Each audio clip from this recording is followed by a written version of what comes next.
ಖಾತೆ ಹಂಚಿಕೆಯಲ್ಲಿ ಇಬ್ಬರು ಸಚಿವರಿಗೆ ಅಸಮಾಧಾನವಾಗಿರುವ ವಿಚಾರ ನನಗೆ ಗೊತ್ತಿಲ್ಲ.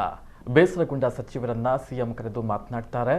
ಸಮಸ್ಯೆ ಬಗೆಹರಿಸಲು ಬಿಜೆಪಿಯಲ್ಲಿ ಆಂತರಿಕ ವ್ಯವಸ್ಥೆ ಇದೆ. ಬೇಸರ ಮತ್ತು ನೋವು ಆದವರನ್ನ ಬಿಜೆಪಿ ಪಕ್ಷ ಆಂತರಿಕವಾಗಿ ಕರೆದು ಮಾತನಾಡಿ ಅದನ್ನು ಸರಿ ಮಾಡುತ್ತದೆ ಎಂದು ಇಂಧನ ಸಚಿವ ಸುನಿಲ್ ಕುಮಾರ್ ಹೇಳಿದ್ದಾರೆ.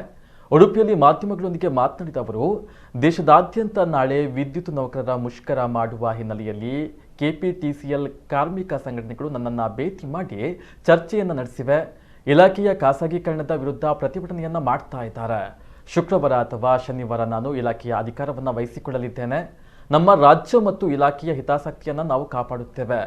ಕೇಂದ್ರದ ಬಿಲ್ ಏನಿದೆ ಎಂಬುದನ್ನು ಪರಾಮರ್ಶಿಸುತ್ತೇನೆ. ಅಧಿಕಾರ ವಹಿಸಿಕೊಂಡ ನಂತರ ಈ ಬಗ್ಗೆ ಪ್ರತಿಕ್ರಿಯೆಯನ್ನು ನೀಡ್ತೇನೆ ಎಂದು ಸುನಿಲ್ ಕುಮಾರ್ ನುಡಿದರು. ಅಲ್ಲದೆ ನಾನು ಹಗರಣಗಳನ್ನು ಹೊರತೆಗೆಯಲು ಬಂದಂತಹ ಸಚಿವ ಅಲ್ಲ, ಇಲಾಖೆಯಲ್ಲಿ ಸುಧಾರಣೆಗಳನ್ನು ಮಾಡಲು ಬಂದವನು ಎಂದರು.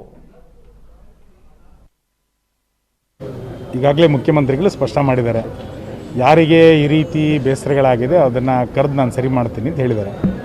ಬಿಜೆಪಿನಲ್ಲಿ ಈ ರೀತಿಯಾದಂಥ ಒಂದು ಆಂತರಿಕವಾದಂಥ ವ್ಯವಸ್ಥೆ ಇದೆ. ಯಾರಿಗೆ ಬೇಸರ ಆಗಿದ್ದರೆ, ಯಾರಿಗೆ ನೋವಾಗಿದ್ದರೆ ಅದನ್ನು ಆಂತರಿಕವಾಗಿ ಕರೆದು ಮಾತನಾಡುವಂಥ ವ್ಯವಸ್ಥೆ ನಮ್ಮ ಪಾರ್ಟಿಯಲ್ಲಿದೆ.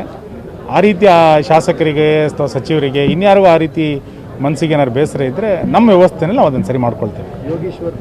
ನೋಡಿ, ಫ್ರೆಂಡ್ಶಿಪ್ಪಿಗೆ ಯಾವುದೇ ಜೊತೆಯಲ್ಲಿ ಫ್ರೆಂಡ್ಶಿಪ್ ಇರ್ಬೋದು, ಆದರೆ ನಮ್ಮ ಬದ್ಧತೆಯಲ್ಲಿ ಕಾರ್ಯಶೈಲಿನಲ್ಲಿ ವ್ಯತ್ಯಾಸ ಆಗಬಾರ್ದು. ಫ್ರೆಂಡ್ಸ್ ಎಲ್ಲರ ಜೊತೆಗೂ ಫ್ರೆಂಡ್ಸ್ ಇರ್ತಾರೆ, ಅದರಲ್ಲೇನು ವ್ಯತ್ಯಾಸನ ಆಗಲಿಕ್ಕಿಲ್ಲ. ಫ್ರೆಂಡ್ಶಿಪ್ಪು ನಮ್ಮ ಬದ್ಧತೆಯನ್ನು ವ್ಯತ್ಯಾಸ ಮಾಡಬಾರ್ದು, ನಮ್ಮ ಕಾರ್ಯಶೈಲಿಯನ್ನು ವ್ಯತ್ಯಾಸ ಮಾಡಬಾರ್ದು ಅಷ್ಟೇ. ನಿನ್ನೆ ಕೆಪಿಟಿಸಿಎಲ್ನ ಉಳಿದಂಥ ಕಾರ್ಮಿಕರ ಸಂಘಟನೆಗಳು ನನ್ನ ಹತ್ರ ಬಂದು ಮನವಿಯನ್ನು ಕೊಟ್ಟಿದ್ದಾರೆ. ಪ್ರೈವೇಟೈಸೇಷನ್ ಆಗೋದ್ರ ಕುರಿತಂತೆ ಅವರು ದೇಶಾದ್ಯಂತ ಒಂದು ಪ್ರತಿಭಟನೆ ಮಾಡ್ತಾರೆ. ನನಗೆ ಇಲಾಖೆಯ ಸಂಪೂರ್ಣ ಮಾಹಿತಿ ಇಲ್ಲ, ನಾನು ಅದಕ್ಕೆ ಹೇಳಿದ್ದು ಶುಕ್ರವಾರದ ಶನಿವಾರದ ನಂತರ ನಾನು ಚಾರ್ಜನ್ನು ತೆಗೆದುಕೊಳ್ತಾ ಇದ್ದೇನೆ. ನಾನು ಅವ್ರಿಗೆ ಹೇಳಿದೆ, ಹೀಗೆ ಯಾಕೆ ಪ್ರತಿಭಟನೆ ಮಾಡ್ತೀರಿ ಅಂತ. ಅದಕ್ಕೆ ಅವರು ಭಾಳ ಸೌಜನ್ಯದಿಂದ ಇಡೀ ದೇಶದ ಕರೆ ಸಾರ್ ಅಂತ ಹೇಳಿದ್ದಾರೆ. ಖಂಡಿತ ನಮ್ಮ ರಾಜ್ಯದ ಹಿತಾಸಕ್ತಿ, ನಮ್ಮ ಇಲಾಖೆ ಹಿತಾಸಕ್ತಿಯನ್ನು ಕಾಪಾಡಿಕೊಳ್ಳಲಿಕ್ಕೆ ನಮ್ಮ ಸರ್ಕಾರ ಬದ್ಧ ಇದ್ದೇ ಇದೆ. ಕೇಂದ್ರದ ಬಿಲ್ಲನ್ನು ನಾನು ನೋಡಲಿಲ್ಲ ಏನಿದೆ ಅಂತ, ಅದನ್ನು ನೋಡಿ ಚಾರ್ಜ್ ತೆಗೆದುಕೊಂಡ ನಂತರ ಅದಕ್ಕೆ ಪ್ರತಿಕ್ರಿಯೆಯನ್ನು ಕೊಡ್ತೇನೆ. ಅವರು ಬಹಿರಂಗವಾಗಿ ಇನ್ಯಾರ ಮೇಲೆ ಆರೋಪಗಳನ್ನು ಮಾಡ್ತಾರೆ. ಆಂತರಿಕವಾಗಿ ಅವ್ರ ಪಾರ್ಟಿಯ ನಾಯಕರೇ ನನಗೆ ಇದನ್ನು ಮಾಡಿದರು ಅನ್ನೋದನ್ನು ಆಂತರಿಕವಾಗಿ ಹೇಳ್ತಾರೆ. ಹಾಗಾಗಿ ಅವರವರ ಆಂತರಿಕ ಬೇಗುದಿ ಬಿಟ್ಟರೆ ಇದರಲ್ಲಿ ನಮ್ಮದೇನು ಪಾತ್ರ ಇಲ್ಲ. ನಾನು ಹಗರಣಗಳನ್ನು ಹೊರಗೆ ತೆಗಿಲಿಕ್ಕೆ ಬಂದಿರುವಂಥ ಸಚಿವ ಅಲ್ಲ, ನಾನು ಕರ್ನಾಟಕದಲ್ಲಿ ಸುಧಾರಣೆಗಳನ್ನು ತರಲಿಕ್ಕೋಸ್ಕರ ಬಂದಿರುವಂಥ ಸಚಿವ.